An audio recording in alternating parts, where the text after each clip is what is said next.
Livro do Mestre. Episódio de hoje: Opções de combate.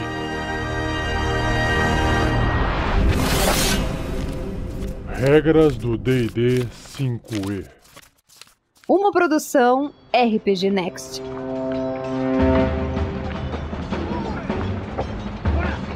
Seja bem-vindo, seja bem-vinda a mais um episódio do Regras do D&D 5e. Aqui é o Mestre Rafael47, dando continuidade na leitura do Livro do Mestre, do RPG Dungeons & Dragons 5ª edição. Atualmente eu estou na parte 3 do livro, chamada Mestre de Regras, no capítulo 9, chamado Oficina do Mestre.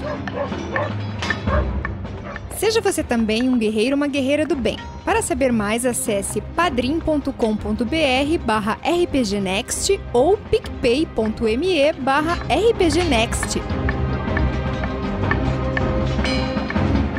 Então vamos lá. As opções dessa sessão conferem formas alternativas de lidar com o combate. O risco principal de adicionar algumas dessas regras é deixar o jogo mais lento.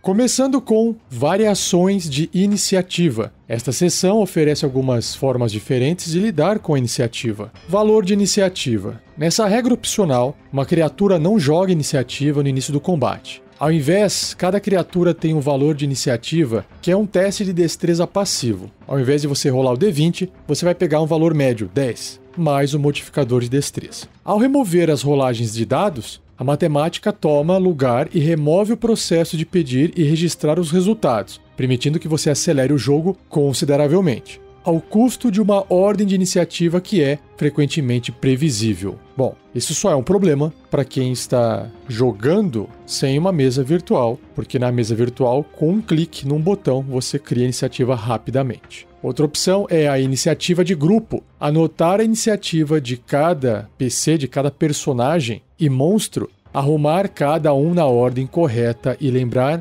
onde você está na lista pode atolar o jogo. Se você quer combates mais rápidos, correndo o risco desses combates ficarem desequilibrados, tente usar a regra de iniciativa de grupo, que é essa aqui que eu estou lendo. Dentro dessa variação, os jogadores rolam um D20 para sua iniciativa como um grupo ou lado. Você, no caso o mestre, também rola um D20. Nenhuma das rolagens recebe quaisquer modificadores. A maior jogada vence a iniciativa. Em caso de empate, continue rolando até desempatar. No turno do seu lado, os membros desse lado podem agir na ordem que desejarem. Quando todos do lado tiverem usado um turno, o outro lado age. Uma rodada acaba quando ambos os lados tiverem completado seus turnos. Se mais de dois lados tomarem parte numa batalha, cada lado rola a iniciativa. Os lados agem da maior jogada para a menor. O combate continua na ordem de iniciativa até a batalha se completar. Essa variação encoraja o trabalho em equipe e torna a sua vida como mestre mais fácil, já que você pode coordenar mais facilmente os monstros. Por outro lado, o grupo que vence a iniciativa pode se juntar contra os inimigos e derrotá-los antes que eles tenham chance de agir. Isso acontece às vezes naquela primeira rodada de surpresa num combate. É extremamente perigoso e mortal. De novo, se você usa uma mesa virtual, não há necessidade de implementar essas regras diferentes. Pelo menos até esse ponto. Continuando aqui, fator de velocidade. Alguns mestres consideram a progressão regular de iniciativa muito previsível e propensa ao abuso. Os jogadores podem usar seu conhecimento na ordem de iniciativa para influenciar suas decisões. Por exemplo, um guerreiro gravemente ferido pode investir num troll, pois sabe que o clérigo age antes do monstro e pode curá-lo. O fator de velocidade é uma opção para a iniciativa que introduz mais incerteza no combate ao custo da velocidade do jogo. Nessa variação, os participantes em uma batalha jogam a iniciativa a cada rodada. Antes de jogarem, cada personagem ou monstro deve escolher uma ação. Modificadores de iniciativa. Os modificadores se aplicariam à iniciativa de uma criatura dependendo do seu tamanho e da ação realizada. Por exemplo, uma criatura que lute com uma arma leve ou conjure uma magia simples tem mais probabilidade de agir antes de uma criatura armada com uma arma pesada ou lenta. E aí você tem que ver a tabela chamada Modificador de Fator de Velocidade de Iniciativa para detalhes. Já vou ler aqui para você.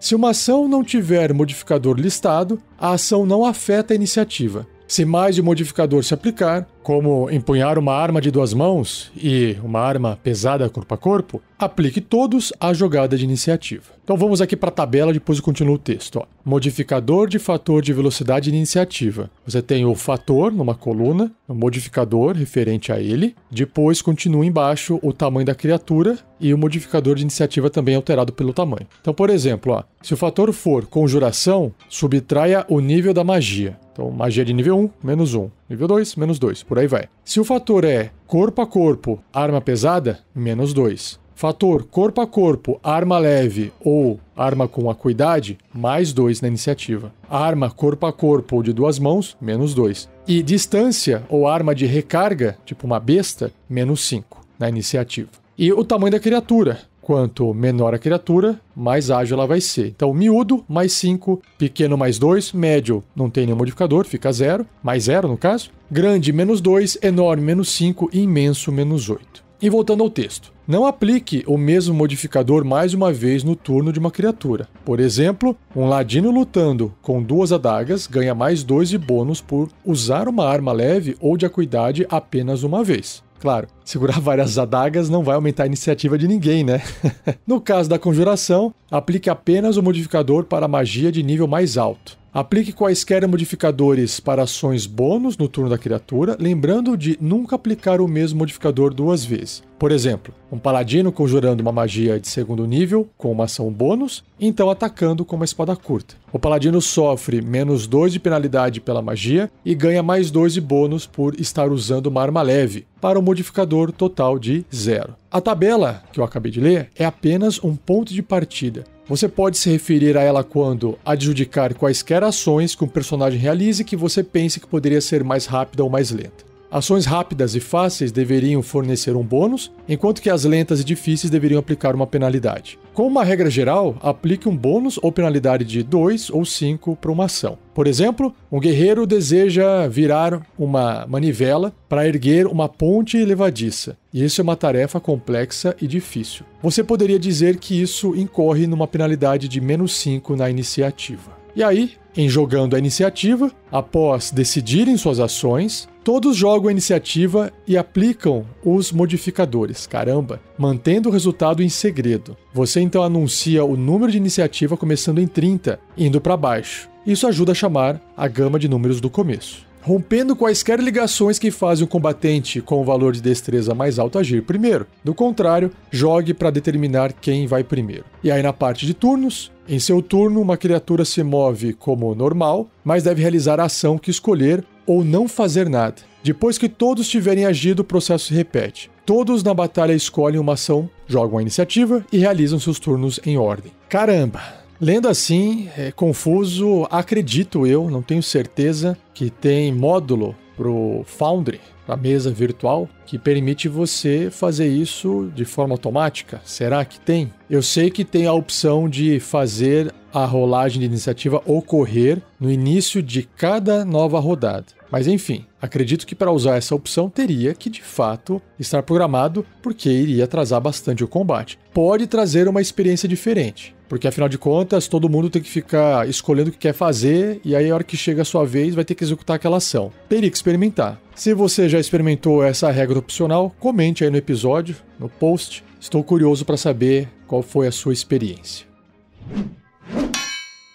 Opções de ação. Essa seção fornece novas opções de ação para o combate. Elas podem ser adicionadas em grupo ou individualmente no seu jogo. Começando com escalar uma criatura maior. Se uma criatura quiser saltar sobre outra criatura... Eita, quantas vezes isso aqui já não aconteceu? Ela pode fazê-lo agarrando-a. Uma criatura pequena ou média tem pouca chance de obter sucesso agarrando uma criatura enorme ou imensa, a não ser que a magia tenha conferido uma força sobrenatural ao agarrador. Como uma alternativa, um oponente apropriadamente grande pode ser tratado como um terreno com um propósito de saltar em suas costas ou escalar por um membro. Após realizar quaisquer testes de habilidade necessários para chegar à posição sobre a criatura maior, a criatura menor usa sua ação para realizar um teste de força atletismo ou destreza acrobacia, resistido por um teste de destreza acrobacia do alvo. Se vencer a disputa, a criatura menor se move com sucesso pelo espaço da criatura alvo e escala seu corpo. Enquanto estiver na área do alvo, a criatura menor se move com o alvo e tem vantagem nas jogadas de ataque contra ele. A criatura menor pode se mover pelo espaço da criatura maior, considerando o espaço como terreno difícil. A habilidade da criatura maior de atacar a criatura menor depende da localização da criatura menor e é definida a seu critério. A criatura maior pode expelir a criatura menor com uma ação, derrubando-a, roçando-a contra a parede ou agarrando e arremessando. Ao realizar um teste de força atletismo resistido por um teste de força atletismo ou destreza acrobacia, que é a regra do agarrão da criatura menor. A criatura menor escolhe qual habilidade usar. Bem interessante escalar numa criatura maior, já que você é menorzinho. Faz sentido. Agora a parte de desarmar. Uma criatura pode usar um ataque com arma para derrubar uma arma ou outro item empunhado pelo alvo. O atacante realiza uma jogada de ataque resistida por um teste de força acrobacia ou destreza acrobacia do alvo. Se o atacante vencer a disputa, o ataque não causa dano ou outro efeito nocivo, mas o defensor derruba o item. O atacante tem desvantagem na sua jogada de ataque se o alvo estiver segurando o item com 2 ou mais mãos. O alvo tem vantagem no teste de habilidade se for maior que a criatura atacante ou desvantagem se for menor. Aqui ele descreve que o item é derrubado, que ele cai. Mas imagino eu que, dependendo de uma situação, você pode acabar pegando o item com as suas próprias mãos. Eu lembro que, acho que na 3ª edição, se eu não me engano, tinha até um feat, um talento para poder fazer isso, uma regrinha específica. Enfim, é difícil de acontecer essa parte do desarmar, pelo menos em combate comigo. Outra opção é a de marcar. Essa aqui eu uso. A opção de marcar nas minhas cartinhas críticas, mas vamos ver o que o livro apresenta aqui. Essa opção deixa mais fácil para os combatentes corpo a corpo forçarem ataques de oportunidade uns nos outros. Quando uma criatura realiza um ataque corpo a corpo, ela também pode marcar o alvo. E essa regrinha de marcar também era muito utilizada na 4ª edição do D&D. Até o final do seu próximo turno, qualquer ataque de oportunidade que ela fizer contra o alvo marcado tem vantagem. O ataque de oportunidade não gasta a reação do atacante, mas o atacante não pode fazer o ataque se qualquer coisa como a condição incapacitado ou a magia toque chocante estiver impedindo-a de realizar reações. O atacante é limitado a um ataque de oportunidade por turno. No caso, marcar aqui só se aplica então para ataques de oportunidade, porque antes, na 4ª edição, era usado para um ataque normal. E nas cartinhas críticas do RPG Next também, mesma coisa. Para qualquer ataque, não importa se é oportunidade ou não. Ou seja, é mais forte. Outro tipo de ação diferente é atropelar. Quando uma criatura tenta se mover através do espaço de uma criatura hostil, a criatura em movimento pode tentar forçar seu caminho ao atropelar a criatura hostil. Com uma ação, ou uma ação bônus, a criatura em movimento faz um teste de força atletismo, resistido por um teste de força atletismo da criatura hostil. A criatura tentando atropelar tem vantagem no teste se for maior que a criatura hostil ou desvantagem caso seja menor. Se a criatura se movimentando vencer a disputa, ela pode se mover pelo espaço da criatura hostil nesse turno. Esse aqui também já aconteceu algumas vezes em partidas. Você quer simplesmente passar pelo seu inimigo, que é atropelar ele. Essa é uma boa regra de ser usada, Faz todo sentido. Outra ação diferente, empurrar para o lado. Com essa ação, uma criatura usa o ataque especial de encontrão do livro do jogador para forçar o alvo para o lado ao invés de para trás. O atacante tem desvantagem no teste de força atletismo quando faz isso. Se o teste for bem sucedido, o atacante move o alvo 1,5 metro, ou seja, um quadradinho, 5 pés, para um espaço diferente ao seu alcance. E por fim, a cambalhota. Uma criatura pode tentar fazer uma cambalhota através do espaço de uma criatura hostil, esquivando-se e fazendo piruetas no espaço do oponente. Com uma ação ou uma ação bônus, a criatura fazendo a cambalhota realiza um teste de destreza acrobacia, resistido por um teste de destreza acrobacia da criatura hostil. Se a criatura fazendo a cambalhota vencer a disputa, ela pode se mover pelo espaço da criatura hostil nesse turno. Eu até acrescentaria aqui que se a criatura fazendo a cambalhota for menor, ela tem vantagem. É mais difícil de você tentar impedir uma criatura menorzinha fazer uma cambalhota e passar por você, se você é maior do que ela. É exatamente a mesma regra do atropelar, só que ao invés de usar atletismo, usa a acrobacia. Atingindo a cobertura. quando um ataque à distância erra um alvo que tem cobertura, você pode usar essa regra opcional para determinar se a cobertura é atingida pelo ataque. Primeiro você determina se a jogada de ataque teria atingido o alvo protegido sem a cobertura. Se a jogada de ataque estiver dentro de uma margem baixa o suficiente para errar o alvo, mas alta o suficiente para atingi-lo se não houvesse cobertura, o objeto usado para a cobertura é atingido. Se uma criatura estiver fornecendo cobertura para a criatura que foi errada e a jogada de ataque exceder a CA da criatura cobrindo, a criatura cobrindo é atingida. Inclusive, eu uso essa regrinha num documento que eu publiquei lá no DM Guild, Dungeon Master Guild, acho que é isso, que faz essa conta, essa matemática exatamente. Sei lá, de repente um personagem ele tem CA 10, ok? Padrão, 10. Aí ele pega um escudo, vai para 12. Se você faz um ataque e você tira 11 contra essa criatura segurando o escudo, o que impediu essa criatura de ser acertada foi o escudo. Se você tirou 10 e 11, né? Então o golpe tá acertando o escudo. Porque se ela não tivesse escudo, o golpe teria acertado ela. É claro que se você tirou, por exemplo, menos do que 10, 9, 8, 7 no ataque, aí ela saiu do lugar, ela usou a destreza dela, ela usou o próprio movimento do corpo dela, não precisou nem usar o escudo para se defender. Porque se ela não tivesse o escudo, também teria sido um erro aquele ataque. É exatamente essa lógica que essa parte do livro está usando para poder calcular se você atinge ou não a cobertura. Essa parte dessa regra aqui no livro é só esse texto que eu li, é bem curtinho, eu acho que carece de um exemplo, eu vou dar um exemplo aqui para ficar melhor. Imagine então 2 humanos sem armadura, os dois têm CA padrão 10. Eles são, sei lá, pessoas de uma cidade que está sendo atacada. E aí uma criatura entra na frente da outra para poder proteger a de trás. E aí a de trás, que tinha a CA 10, passou a ter uma CA 12, porque a cobertura, nesse caso, está fornecendo mais 2. A pessoa que está na frente está fornecendo mais 2 para quem está atrás. E aí alguém de longe, sei lá, um orc disparou um javelin, né, uma lança de arremesso, contra a criatura que está atrás da outra pessoa, que está com cobertura. Esse orc, se ele tirar 12, ele acerta o alvo, normalmente. Só que, se ele tirou 11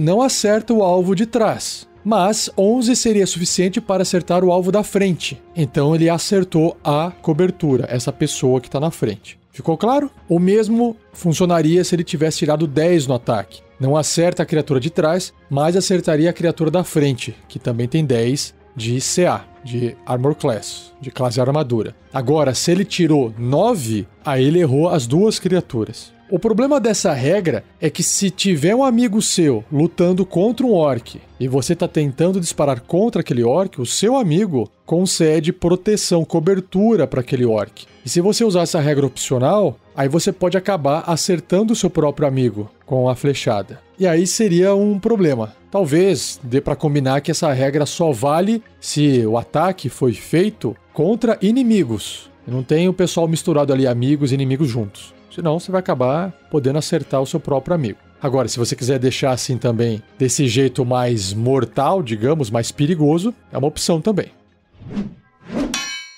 Trepassando criaturas. Caso os personagens dos seus jogadores lutem com hordas de monstros de baixo nível regularmente, considere usar essa regra opcional para ajudar a acelerar tais lutas. Quando o ataque corpo a corpo reduzir uma criatura ilesa a 0 ponto de vida, qualquer dano excedente do ataque pode passar para outra criatura próxima. O atacante escolhe outra criatura como alvo dentro do alcance e, se a jogada de ataque original atingi-la, aplique qualquer dano restante a ela. Se essa criatura estava ilesa e é igualmente reduzida a 0 ponto de vida, repita o processo, passando o dano restante até que não haja mais alvos válidos ou até que o dano repassado fracasse em reduzir uma criatura ilesa a 0 ponto de vida. Aqui o livro parece dar a entender que só se aplica aos personagens dos jogadores, não aos monstros. E, como toda regra, tem que ser discutido. Uma regra vale para um lado e vale para o outro, ou só vale para um dos lados, no caso, os personagens dos jogadores. Acelera o combate, torna também o jogo mais fácil para o lado dos jogadores. Por isso que eu acho que quando você aplica uma regra que muda alguma coisa no jogo, no sistema original, eu acho que essa regra deveria ser aplicada para todas as situações, inclusive no lado dos monstros, para poder tentar manter o equilíbrio. mas isso pode acabar deixando também o jogo mais mortal. Então tome cuidado. Ferimentos. O dano normalmente não deixa qualquer efeito persistente. Essa opção introduz o potencial para ferimentos de longo prazo. Cabe a você decidir quando verificar um ferimento persistente. Uma criatura poderia adquirir um ferimento persistente sobre as seguintes circunstâncias: quando sofrer um acerto crítico, quando cair a 0 ponto de vida, mas não morrer de imediato, e quando falhar num teste de resistência contra a morte por 5 ou mais. Até gostaria de colocar aqui a opção de quando o personagem falhar nos 3 testes contra a morte e morrer de fato. Ele não precisa morrer de fato. Ele fica lá inconsciente e quando ele for trazido de volta ou por magia ou acordar depois de 1d4 horas, isso se tiver gente por perto para poder cuidar. Não um TPK, que é um Total Party Kill, onde todos caíram num combate. Aí pode ser que os monstros matem os personagens, né? Mas caso tenha alguém ali para poder cuidar dele, ele pode também voltar à vida, ou seja, não morre de fato com ferimentos persistentes.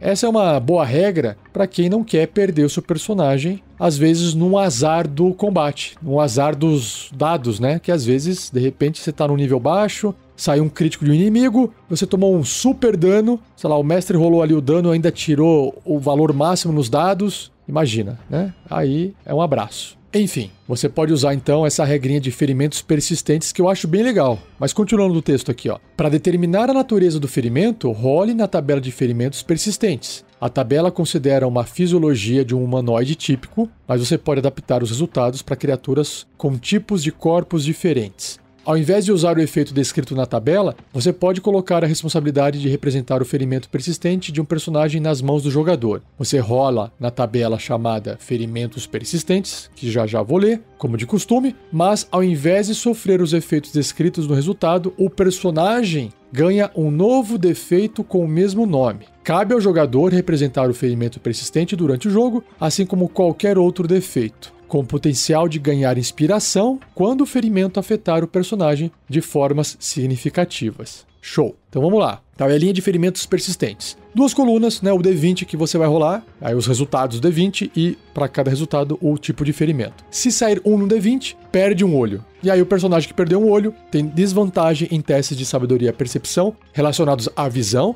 e nas jogadas de ataque à distância. Mágica, como da magia regeneração, pode restaurar o olho perdido. Se você não tiver nenhum olho restante após sofrer esse ferimento, você está cego. 2. Se você tirar 2 no D20, perde um braço ou mão. Você não pode mais segurar nada com 2 mãos e você pode segurar apenas um objeto por vez. E mágica como da magia regeneração pode restaurar o membro perdido. 3. Perde um pé ou perna. O deslocamento de caminhada é reduzido à metade e você deve usar uma bengala ou muleta para se mover, a não ser que você tenha uma perna de pau ou outra prótese. Você cai no chão após usar a ação de disparada, você tem desvantagem em testes de destreza feitos para se equilibrar, e mágica como a magia regeneração pode restaurar o membro perdido. Manco, seu deslocamento de caminhada é reduzido em 1,5 m, você deve realizar um teste de resistência de destreza com dificuldade 10 após usar a ação de disparada, e se falhar na resistência, cai no chão. E cura mágica remove a deficiência, então esse aqui é mais fácil de remover. Se o resultado for de 5 a 7, que tem uma chance maior, né, do que os outros até agora, ferimento interno. Sempre que você tentar fazer uma ação de combate, você deve realizar um teste de resistência de constituição com dificuldade 15. Se fracassar na resistência, você perde sua ação e não pode usar reações até o início do seu próximo turno. O ferimento é curado se você receber cura mágica ou passar 10 dias não fazendo nada além de descansar. Se o resultado do D20 for de 8 a 10, costela quebrada, tem os mesmos efeitos do ferimento interno acima, exceto pela CD de resistência ser 10. De 11 a 13, cicatriz horrenda, você fica desfigurado pela extensão da ferida e não pode ser facilmente ocultada. Você tem desvantagem em testes de carisma persuasão, mas, olha só, vantagem em testes de carisma intimidação. Cura mágica de 6º nível ou maior, como cura completa e regeneração, remove a cicatriz. Se o resultado do D20 for de 14 a 16, ferida infeccionada. Seu máximo de pontos de vida é reduzido em 1 a cada 24 horas que a ferida persistir. Se seu máximo de pontos de vida cair a 0, você morre. A ferida se cura se você receber cura mágica. Alternativamente, alguém pode tratar a ferida realizando um teste de sabedoria medicina, com dificuldade 15, uma vez a cada 24 horas, e após 10 sucessos, a ferida é curada. Por fim, se sair de 17 a 20 uma cicatriz menor, a cicatriz não produz nenhum efeito adverso. É só estético ali, né? Estético é flavor, no caso. Cura mágica de 6º nível ou maior, como cura completa e regeneração, remove essa cicatriz menor. Mais uma regrinha, dano maciço. Essa regra opcional torna mais fácil para uma criatura ser abatida por dano maciço. Quando uma criatura sofre dano de uma única fonte, igual ou maior que metade do seu máximo de pontos de vida, ela deve ser bem sucedida num teste de resistência de constituição com dificuldade 15, ou sofrerá um efeito aleatório determinado pela rolagem na tabela chamada choque do sistema. Por exemplo, uma criatura que tenha um máximo de 30 pontos de vida deve realizar uma resistência de constituição se sofrer 15 de dano ou mais de uma única fonte. Eu usava essa regra na aventura A Mina Perdida de Phandelver, que foi publicada através do Tarrasque na Bota, no RPG Next. E gerava situações curiosas, principalmente no começo, que os personagens têm menos pontos de vida, né? Então você tem aqui uma tabela chamada choque do sistema, você vai rolar um D10 e vai sair um efeito para cada resultado. Então, se sair 1, a criatura cai para 0 pontos de vida. Então, peraí, só para organizar, né? Primeiro, o personagem falhou naquele teste de resistência de constituição com dificuldade 15. Aí, rola aqui nessa tabela. Aí saiu 1 no dado, ela cai para 0 pontos de vida. Ela nem perdeu todos os pontos, mas aqui ela cai para 0 nesse resultado. Tem uma chance em 10%. Se o resultado for 2 ou 3, a criatura cai a 0 ponto de vida, mas está estável. 4 e 5, a criatura fica atordoada até o final do próximo turno dela. 6 ou 7, a criatura não pode realizar reações e tem desvantagem nas jogadas de ataque e testes de habilidade até o final do seu próximo turno. 8 a 10, a criatura não pode realizar reações até o final de seu próximo turno. Essa regrinha aqui, por experiência própria, deixa o combate um pouco mais mortal para os personagens dos jogadores. Por quê? Porque no decorrer da aventura, são eles que levam muito mais ataques do que os monstros. Os monstros geralmente morrem durante a aventura, né? E aqui os personagens vão levando ataques até o final. Então também tem que experimentar para ver se funciona legal para você. E para fechar o episódio de hoje, moral. Alguns combatentes podem fugir quando estiverem em desvantagem durante uma luta. Você pode usar essa regra opcional para ajudar a determinar quando os monstros e NPCs fogem. Uma criatura fugiria em quaisquer das seguintes circunstâncias. A criatura é surpreendida, a criatura é reduzida a metade de seus pontos de vida ou mais pela primeira vez na batalha, a criatura não tem como ferir o lado oposto em seu turno, um grupo de criaturas poderia fugir em quaisquer das circunstâncias seguintes, que são: todas as criaturas no grupo são surpreendidas, o líder do grupo é reduzido a 0 ponto de vida, incapacitado, feito prisioneiro ou removido da batalha. E a última opção, o grupo é reduzido a metade do seu tamanho original, sem perdas do lado oposto. E para determinar se a criatura, se uma criatura ou grupo de criaturas foge, faça um teste de resistência de sabedoria com dificuldade 10 para a criatura ou para o líder do grupo. Se a oposição for esmagadora, o teste de resistência é feito com desvantagem. Ou você pode decidir que o teste fracassa automaticamente. Se o líder do grupo não puder realizar o teste de resistência por qualquer razão, deixe a criatura no grupo com o valor de carisma mais alto. Em seguida,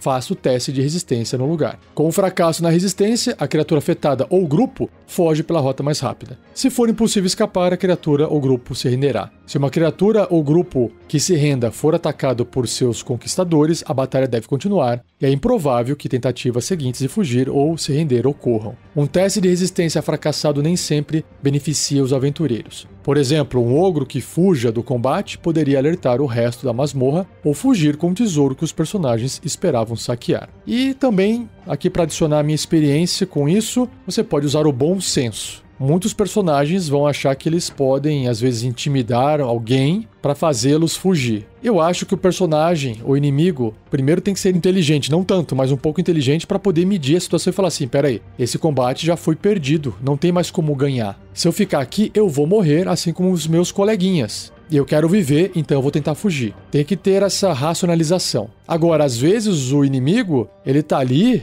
e quer lutar até morrer porque é a forma que ele foi educado, que ele tem que morrer em batalha, porque não pode existir outra opção, que senão ele vai ser punido pelos deuses, por exemplo. Aí não faz sentido que ele fuja, pelo menos não naturalmente, entre aspas, chamar naturalmente aqui, né? Ele pode ser forçado a fugir e desistir do combate. Eu acho que usar o bom senso, a narrativa e brincar com as regras do D&D, usando aqui, no caso, as regras opcionais, é sempre a melhor opção. Não precisa decorar essas regras, mesmo porque isso não vai acontecer com frequência suficiente para você gravar as regras. Mas, se quiser, deixe separado essas regrinhas para poder consultar quando necessário.